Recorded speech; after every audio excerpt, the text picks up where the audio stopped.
again, peace and love and all that shite. I got to earlier. I was talking about how human beings have developed, as far as I can make out, it seems, to our adolescence because we are so tribal. But we become less and less tribal as we evolve, I think. This is obviously happening in the case of governments. It started off in family groups and tribes and clans, which you still have in many parts of the world, and then moved on to towns and cities and counties and countries like Scotland, England, Ireland and Wales, which become part of Ireland at any rate, become one country. The European Union, although it's at the moment it's being used as a capitalist kind of construct in order to ease the flow of capital. That's its primary aim, is to give more power to the capitalists. But the basic idea is a sound one of internationalism. I think eventually there will be world government, but not in my lifetime, certainly. So human beings, we are often told are naturally aggressive, and I don't believe we are. I think the last individuals are ahead of their societies in this sense, because the last time I hit anybody or anybody hit me, we were drunk. I was drunk, and that is pure. Not everyone's experience. Most people do not experience violence very often, if at all, in their lives, except when we get to an international level where we kill each other for disagreeing with each other. And that is what we should move on to. But the trouble is we have ruling classes who profit and gain from these wars, because these wars are always about, you can dress it up in whatever language, religious or whatever you like, but at the base they're always about who owns what, where, when and why. It's about material ownership. And if we move on to where everybody owns everything, and there is no material ownership, and the effect on, say, crime, most crime is acquisitive crime, there are the odd exceptions, wars, which again are working people don't want to fight each other. I've got nothing against them, like the British and German soldiers who played football together and had to resume slaughtering each other, and that was all about, believe it or not, Iraqi oil. Even in those days, the Germans and the British were fighting for influence over the Middle East and its oil supply. These people, they don't like government. They keep telling us, like in America, Ronald Reagan says government is the problem. Well, this is a lie. Government is not the problem. Government is the solution. Government means civilization. Government means law. It means rules. They don't like that. That's why they're always going about deregulation, because it interferes with their right to exploit. All wealth is created by labour, and yet it's not labour who owns most of the wealth.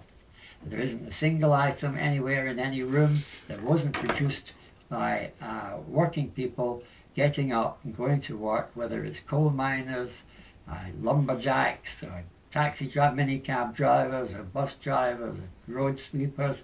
Without all these people, everything would stop, because all wealth is it's worth repeating, all wealth, and it's indisputable, all wealth is created by labour. Capitalists, their money, their pieces of paper, does the work for them. They contribute nothing. They like to moralise a lot, but they also like to screw each other's wives and sniff cocaine. They are the parasites on society. You go on about a few odd people on the dole. You look at the bankers. Bertolt Brecht said, if you want to steal money, you don't rob a bank, you open one. And that's how the capitalist system works. The Soviet Union, I know, fell, but I think it fell basically because the capitalist world would not allow it to succeed.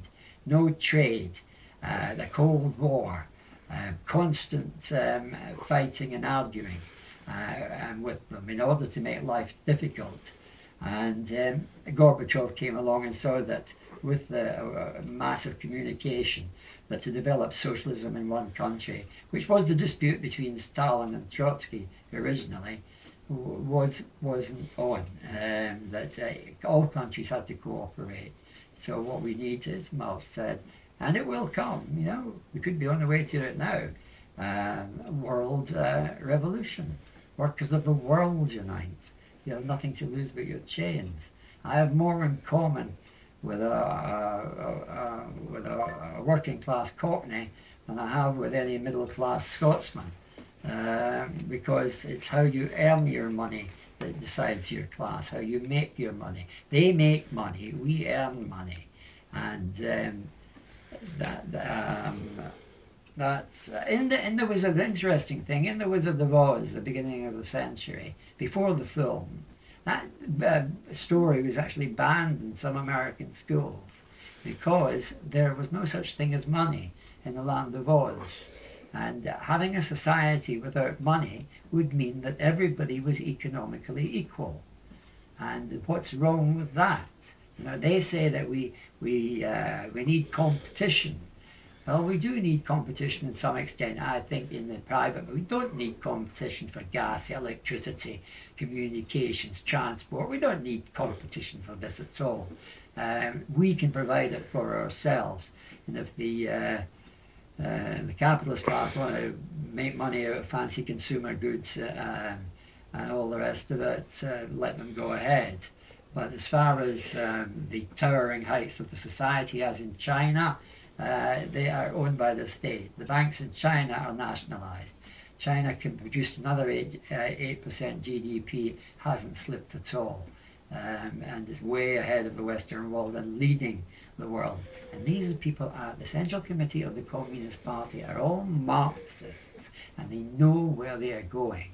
When they talk about the capitalist roaders in the past, it was the capitalist road to socialism, and that is what the Chinese have adopted.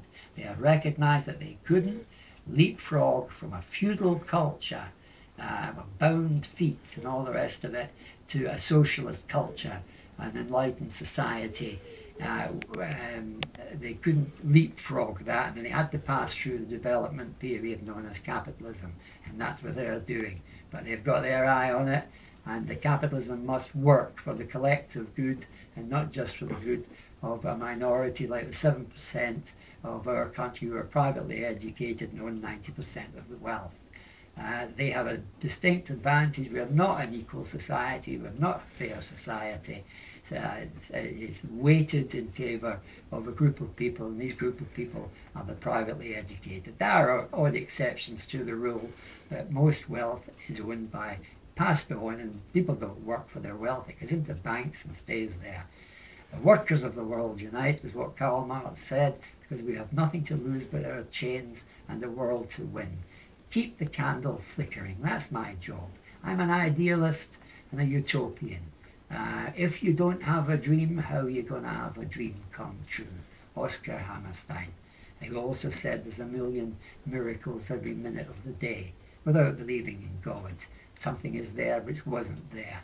You know, we are all equal human beings, and let's develop in that way, start seeing each other. I'm a human being first, a Scotsman or whatever second. It doesn't really mean much to me which particular piece of land I happen to be born in, and how, you know, why I'm considered to be a joke, as if that made me any different from anybody else. I'm not. I'm a human being just like you or anybody out there, whether you're African, Chinese, Afghan, Pakistani, or whatever. We are all people, and we must unite. Which, again, the capitalist ruling classes are against unity of nations because they prefer us to do the fighting for them, us to do the work for them, so they can make more money. That's what it's all about. A minority of people exploiting the majority. Workers of the world unite, I repeat, you have nothing to lose but your chains and the world to win. Thank you.